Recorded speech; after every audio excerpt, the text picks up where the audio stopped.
Tonight we will take both the law and the promise. Just a little while on the promise, that you may not be concerned. For I do know that so many people tell us that we must do this, that, and the other, or else. Well, you forget it. God planned everything as it has come out, and as it will be consummated. It is your Father's good pleasure to give you the kingdom. You do not earn it. It's not your due. It's not a reward. It's simply a gift, unmerited. And therefore, you cannot lose it. This gift is irrevocable. So, no man can take it from you. No man can give it to you. So let no one frighten you. It is yours, and it's coming on time. And the gift is nothing less than God Himself. When He gives you the kingdom, He gives you Himself. For the kingdom is not a realm. The kingdom is a character. It's a body. And that body is perfect. And wherever you are, clothed in that body, everything around you is perfect. No matter where you go, were you in the petrified forest, it would burst into the foliage. Were you in the desert, it would simply blossom like a rose. Were you in the midst of all broken members of society, they would all be in harmony. If you came into a world where they were blind, lame, halt, withered, instantly, as you glide by, eyes that were missing would come out of the nowhere and fill the empty sockets. Arms that are missing, feet missing, everything will be made perfect because you are present. That is God's gift, which is the gift of Himself, which is His body. One day you'll be clothed with that body. So set your hope fully upon the grace that is coming to you at the revelation of Jesus Christ within you. That is the unfolding within you of God and His Son. And this is the hope that makes it wisdom to endure the burden of this long, dark night of time. For as Paul said, I consider the sufferings of this present time not worth comparing with the glory that is to be revealed in us. We are told we are justified by His grace. Well, justification in Scripture is divine acquittal. You are completely acquitted. No matter what you have ever done, you are acquitted. So, when we are told, those whom He foreknew, He also predestined to be conformed to the image of His Son. And those whom He predestined, He also called. And those whom He called, He also justified. And those whom He justified, He also glorified. So, justification is simply divine acquittal, and glorification is the gift of God Himself to you, so that man then matures when he becomes his own father. So we say, it is the Father's good pleasure to give us the kingdom. In giving us the kingdom, He gives us Himself. In giving us Himself, man becomes his own father. So let no one worry you. Let no one in any way suggest that you've got to do something to earn it. You cannot earn the kingdom. You cannot earn this gift. This is a gift, unmerited, and it's not your due. Were it your due, then it's not a gift. It's not given as a reward. You are made fit for the kingdom, and your fitness for the kingdom is the consequence, not the condition, of His gift. The minute He gives you Himself, you are fitted for the kingdom, and you wear the body of God. And everything in your presence, while you wear it, is made perfect. But, having given us the promise comes first in Scripture. Then we are told He gave us the law to cushion us, while we, as pilgrims, walk through the furnaces. And so, we have a law. Man is not aware of the law. Even the wisest of men, they're not aware of it. I'll go back now to 1949. I was in Milwaukee, and I gave a series of lectures on the Bible. And this couple, he was a physicist, the head physicist of Alice Chalmers. They're a huge, big manufacturing firm making these turbines, sometimes bigger than this interior, and he was the head of the chemical department, where they would send waters from all over the world who bought the turbine, and he would analyze the water to discover the problem that they faced. Because the water, as it came through the stream, gathered the chemicals, and then the chemicals deposited itself within the turbine. And so they would send him samples of the water, and then he would analyze the water and then send them the solution to their problem. Well, being a trained chemist and the head of the department, he didn't take issue with me, but he said, "Neville, I can't quite go along with you, because as a chemist, it's in conflict with my training.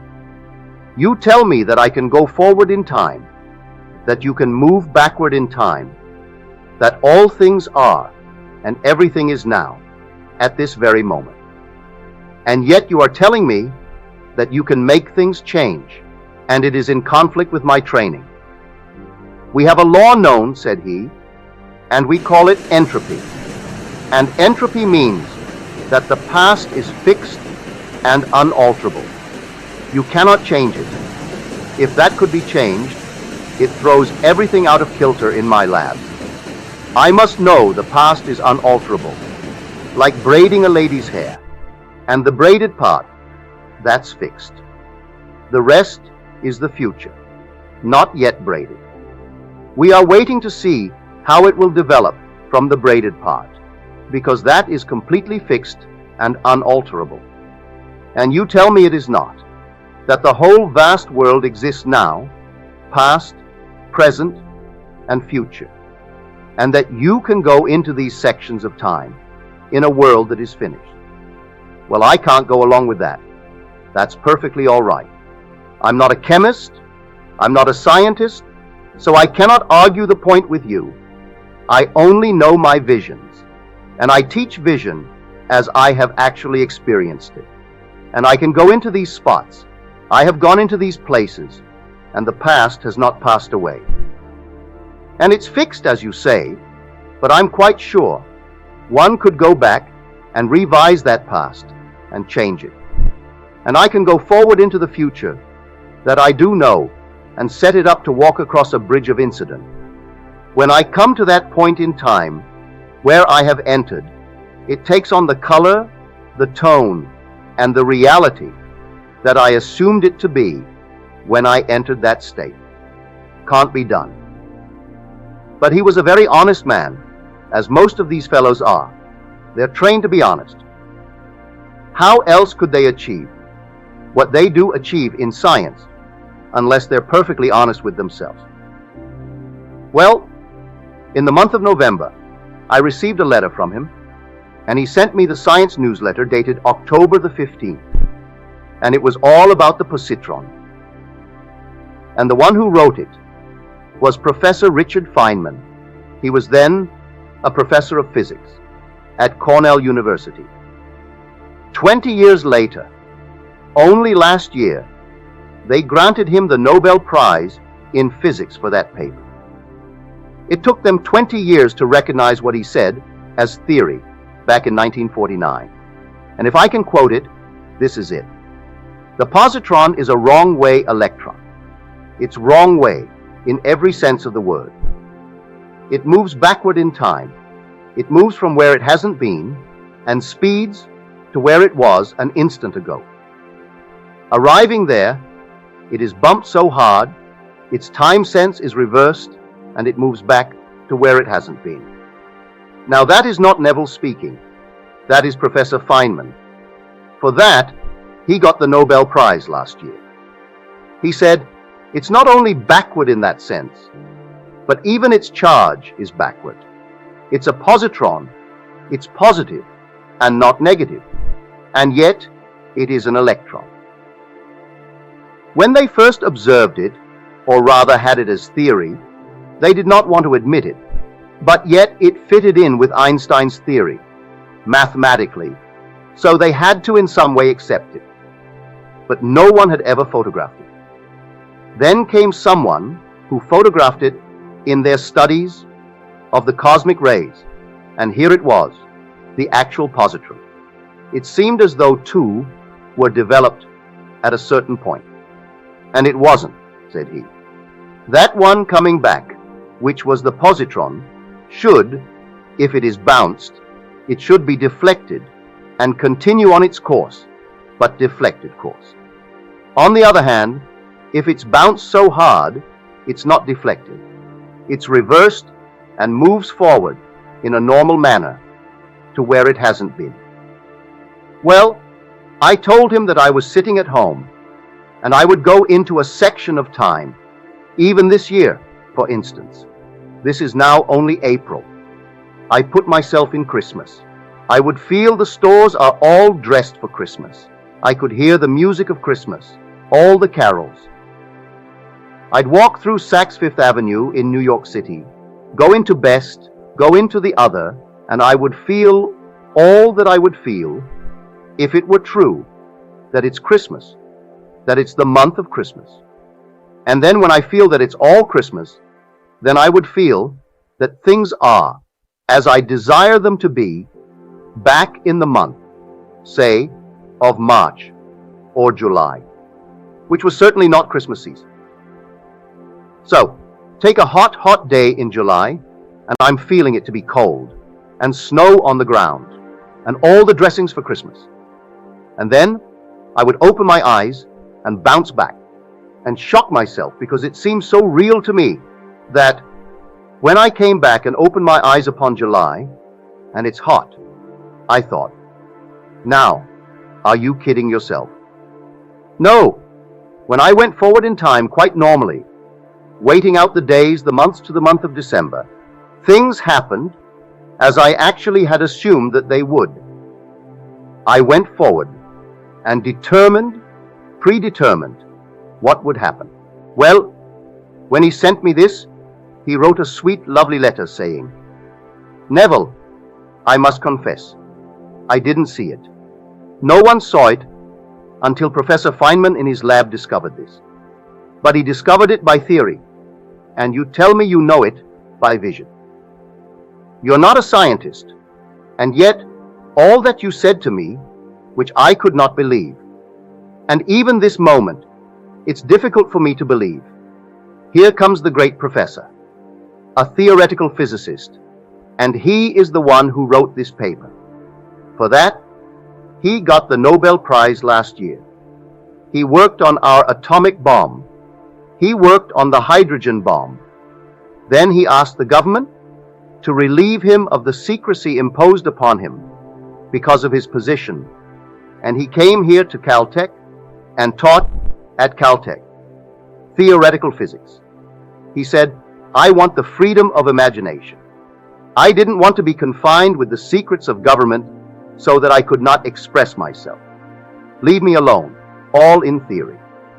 So, he goes blindly on with his mathematics and his theory, bringing out these concepts. All theory. Well, mine is not theory. I go into these states. Now look at it this way. See the whole vast world as infinite states, all states. If they are all states, and you are an immortal being, you are not a state. You are immortal. You enter a state, and the state becomes alive. Therefore, you are not to blame if you enter a state unwittingly, and it's a horrible state. Man, not knowing, yet you are in a state. They condemn you. But you have to express the contents of that state. If you enter the state of poverty, you have to experience poverty. If you remain in it, you must go and drink that to the very last drop, the dregs of that cup. If you go into any state and remain in that state, you are going to drink it to the very last drop. But you can get out of a state. You don't have to remain in it if you know it's a state. If you don't know it's a state, you identify yourself with the state and think that you're it. Man has identified himself with this little body, and he thinks he is it. So, the day comes he has to discard it, because he's worn it out, and he discards it. All his friends are crying to think he died. He can't die. He is an immortal being who wore a garment of flesh and blood. That same being who goes into states, remaining in a state. And the state has to be expressed by him who resurrected the state. For I am the resurrection and the life of that state. Now, you can change an individual, with or without his consent, if you so desire. Here is a story of a friend of mine. I persuaded him to give up his job here. I knew he was a single man, and he would like to do what I am doing. So, I said, San Francisco is wide open. I only go there once a year, for 4 weeks at a time. Now I have reduced it to 2 weeks at a time. But I used to go, in the early years, for 4 weeks. I said, they need someone badly who knows this law. You can't teach the promise because you do not know it.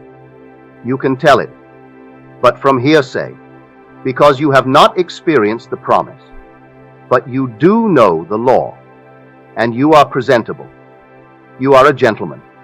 You go up there. I will not give you any money, but I will give you my mailing list of 500. It's a live list, and you send out my list, and when I go, I will tell them that I allowed you to have my list, and I will get behind you in that manner, but not in any other way. You've got to go on faith. Well, he quit his job here. He has seniority of 8 years in the place that he worked. He goes up to San Francisco, and he made arrangements to open. He had a little dog, a lovely little dog, and he was walking this dog one afternoon before he opened. And a man came over and greeted him and said, "What a nice little dog you have." And then, after the usual greetings, he said, "Can you help me out? I haven't eaten today. I'm out of work." And my friend said, "No, I have no money, but I will do what I can, but I can't give you any money." The man couldn't understand that you can't give me money. What else could you do? My friend did not move one step after he said no to the request. The man went off. He remained there until he imagined that man in his presence, gainfully employed, happy in the job, and standing on his own feet. That was taking the story in the book of Acts. When a man came to John and Peter, and he could not stand on his own feet, and he was begging at the temple door. And Peter said, "Gold and silver have I not for thee, but such as I have, give I unto you. Rise and walk." And he rose and walked. It doesn't mean a cripple jumped up and walked. That's an entirely different structure that I do know is possible when you wear the garment of God. You couldn't come into the presence of anyone as a cripple. The minute you came by, he ceases to be a cripple. If he has no feet, feet come and fill the sockets. If he's blind, they come in and fill the sockets, and he is not blind. And you do nothing to do it. No compassion. You simply are so perfect that nothing imperfect can remain in your presence. But in this case, on this level, no one is going to actually jump up from the crippled state and start walking. But he takes a man who is crippled, who is standing on other people's feet, by begging from them. Well, a month later, he was walking his dog, and he saw this man, and he crossed the street. The man crossed the street and came over to him. He said, "I don't suppose you remember me." He said, "Oh yes, I do.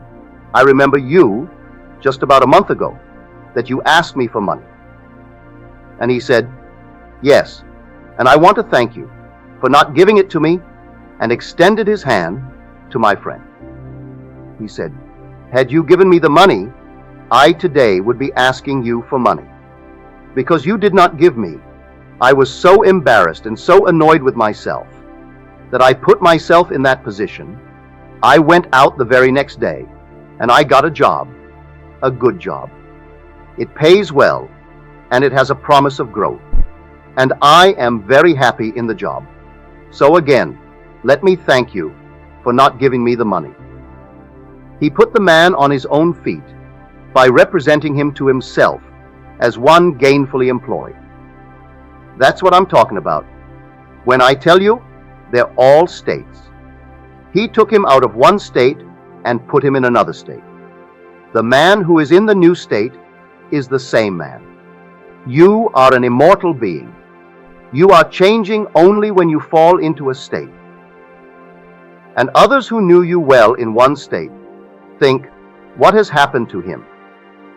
You either go up or you go down. If they see a radical change and they wonder, what has happened to him? He is affluent, he is this, he is that. Or what has happened to him? He used to be, and look at him now. And not a thing changed with the immortal being who occupies the state. Other than the state, he changed the state.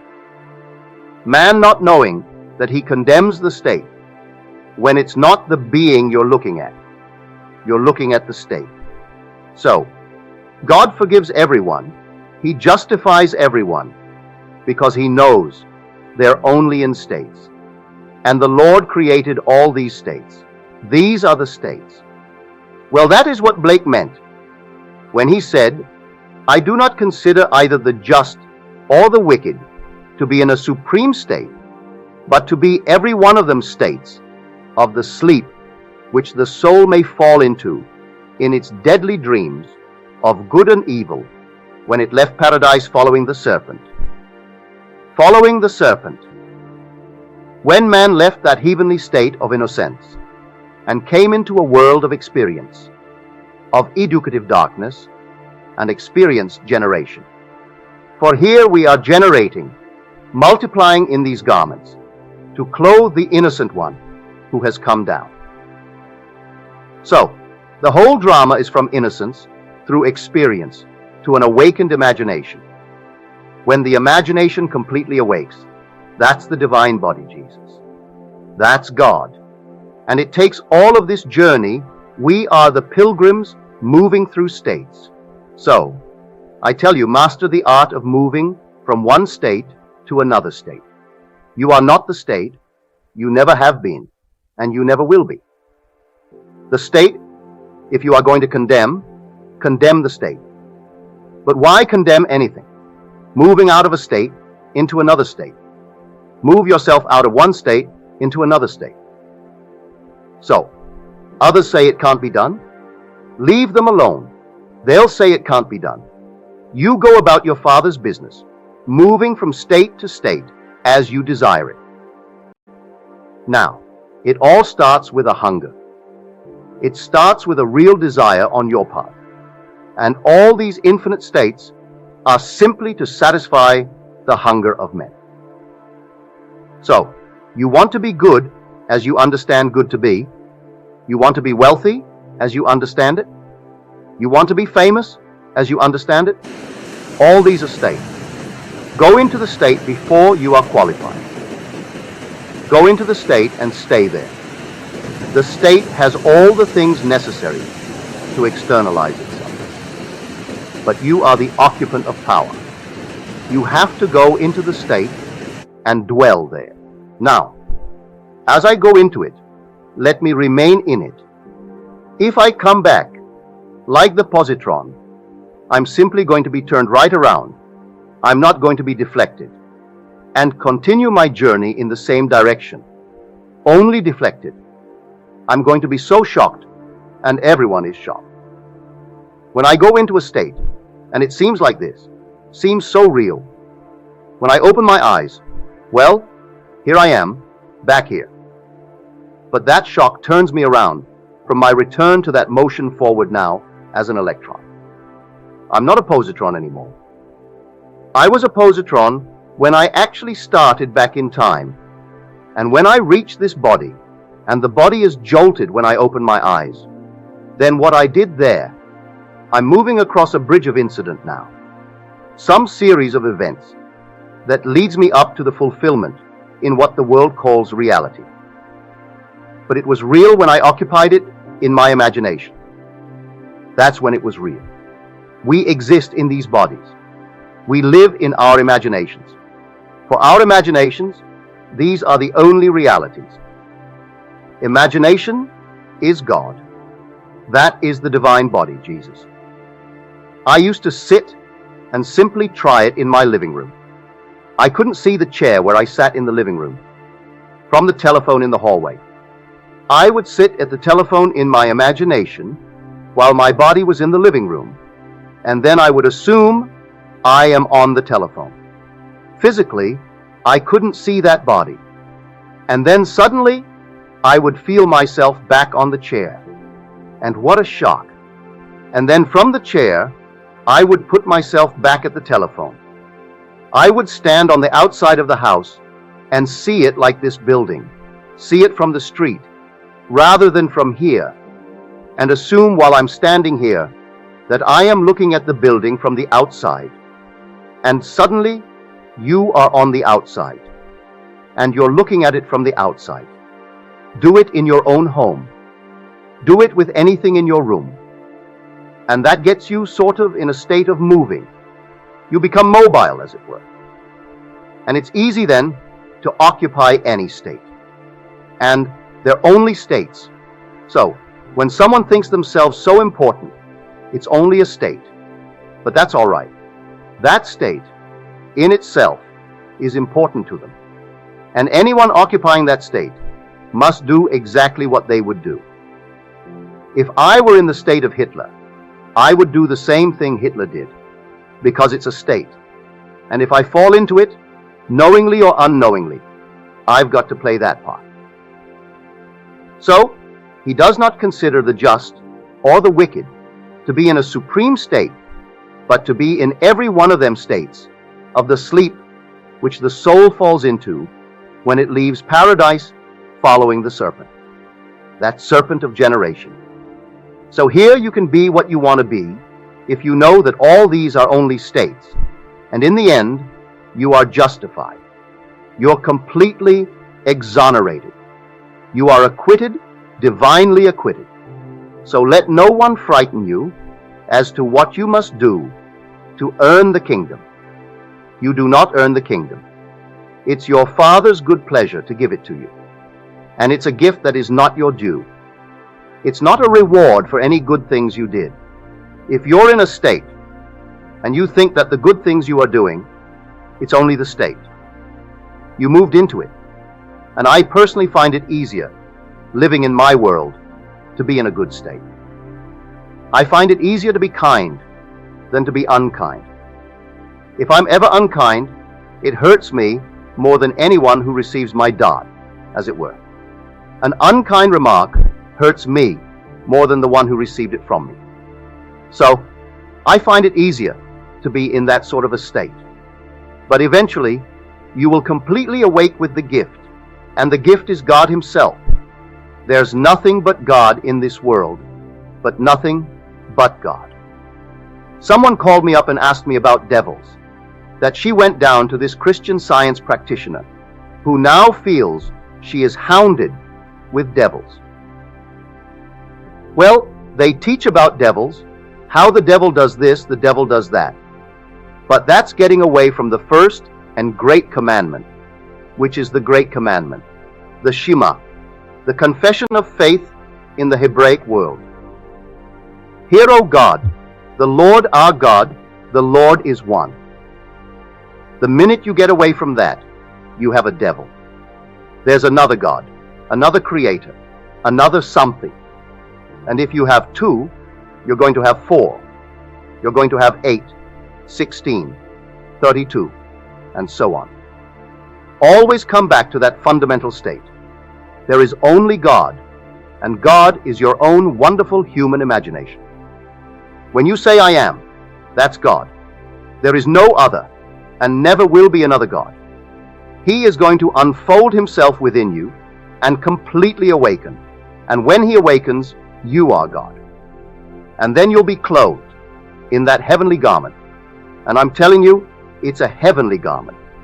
I can't describe it other than to tell you when you're in it, you're not standing on the earth. You're lifted off, as it were, and I can only describe it as air and fire. And when you glide by, and the sea of humanity, imperfect, you do not raise one little finger to change them. No compassion, because they cannot remain that way when you go by. And as you glide by, everyone is made perfect. Everyone. Not one is left out. Doesn't matter what he did to lose his eyes, what he did to lose his arm, to lose his legs, to lose his tongue. It doesn't matter what he did. In your presence, he cannot remain imperfect. And everyone is made perfect. That is the kingdom. So it is your Father's good pleasure to give you the kingdom. So set your hope fully upon this gift, and then you can endure the temporary ills of the world. Because we are moving through these things, and not every moment of time are we alert to these states, and we can fall into it by reading the newspaper, fall into it by hearing a news bulletin, fall into it by a little conversation with a friend, and there we slip innocently into a state. But the state isn't concerned. You animated it.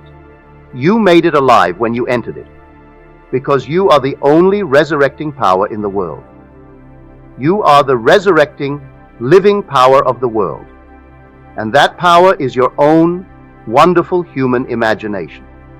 So, everyone here, put your mind at peace and don't think for one moment by being good, as the world calls good, by attending certain services, doing certain things, and observing certain things, that there's something on the outside watching you and marking up some little thing in your favor.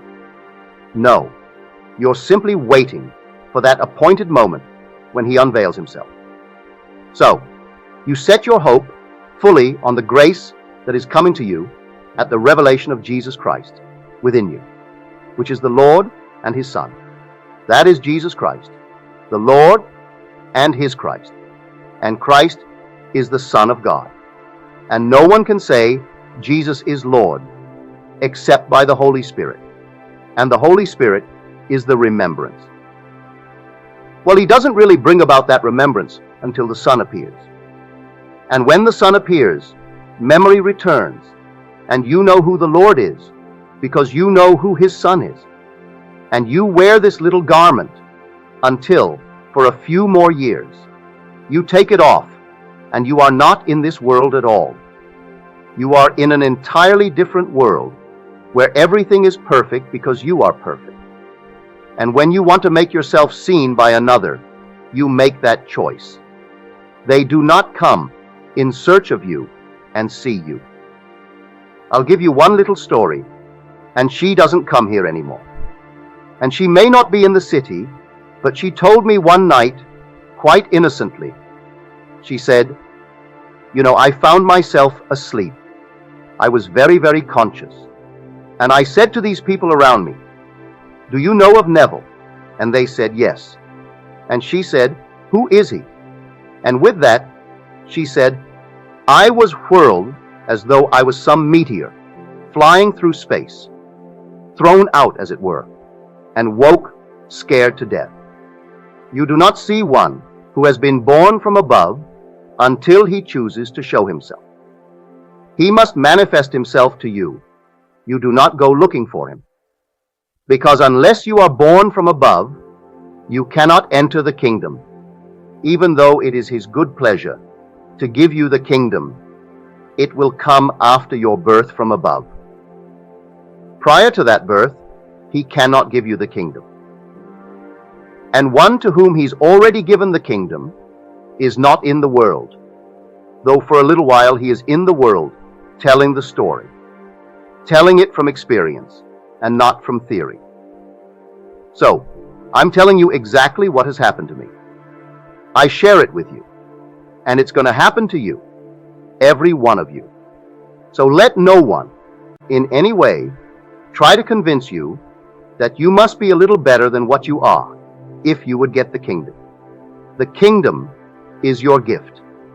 And listen to the words from the 11th chapter of Romans. It is irrevocable. The gift and the call of God are irrevocable. You cannot revoke it, and no one can revoke it. And your inheritance is not only God. We're told in the 4th chapter of Romans, you inherit the world.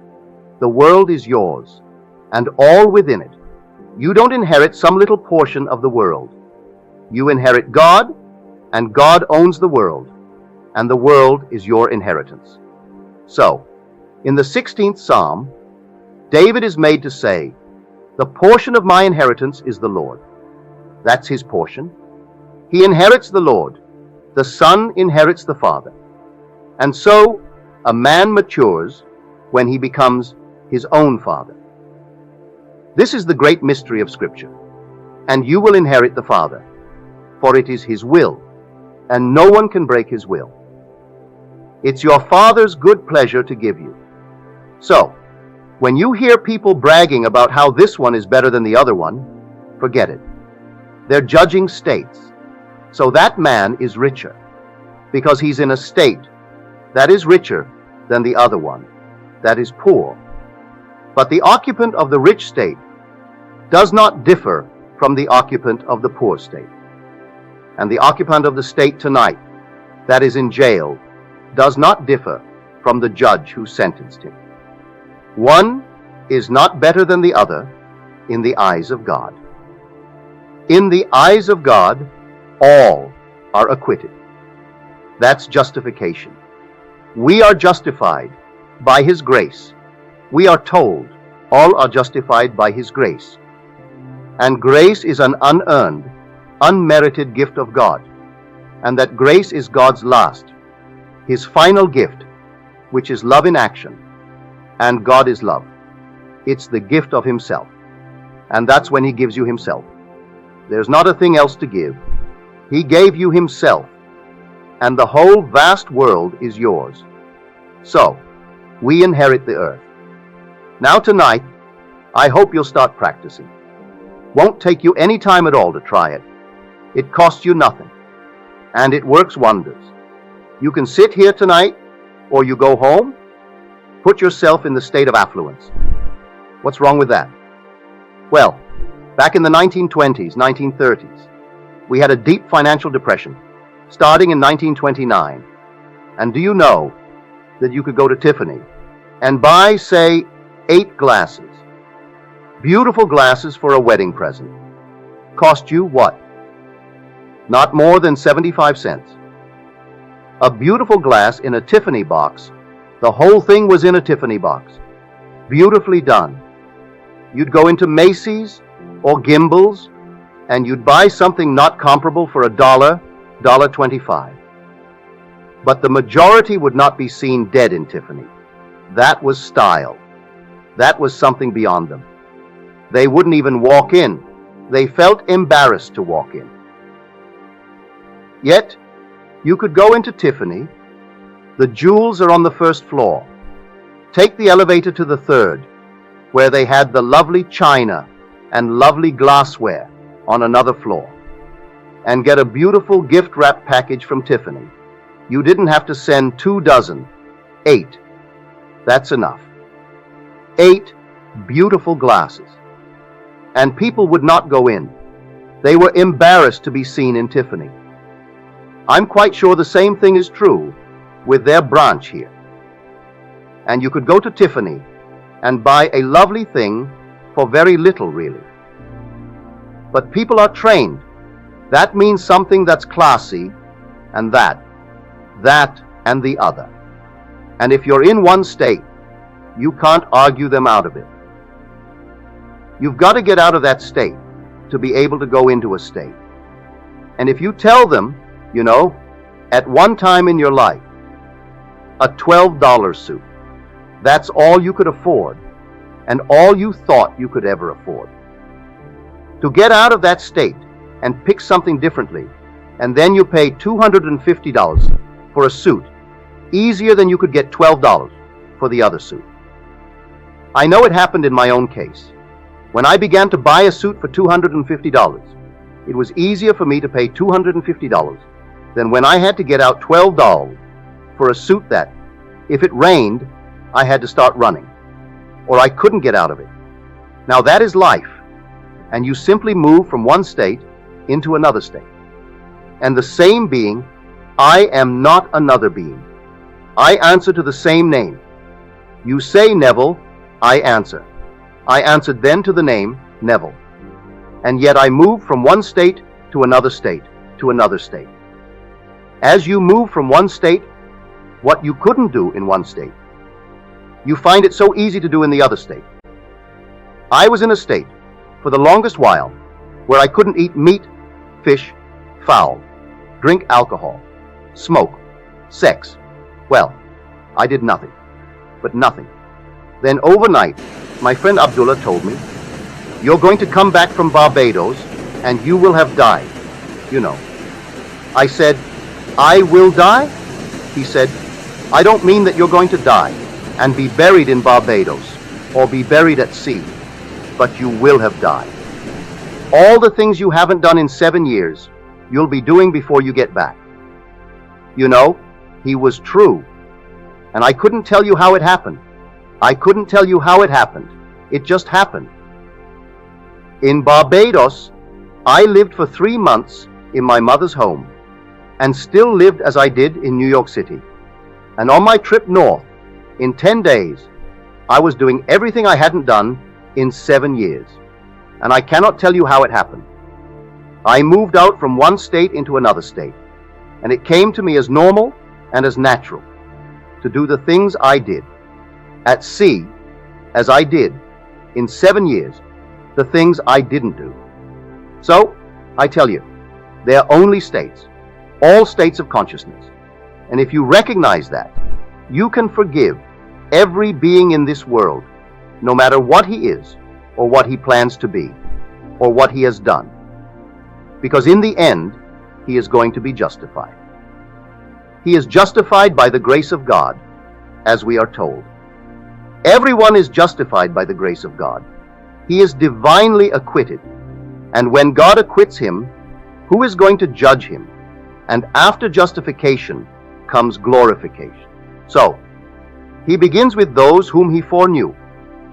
Well, he foreknew us, for he chose us in him before the foundation of the world. And if he chose me in him before the foundation of the world, then he knew me. And those whom he foreknew, well then, he also predestined. He predestined them to be conformed to the image of his Son, that which reflects his glory and radiates his glory, and bears the express image of himself.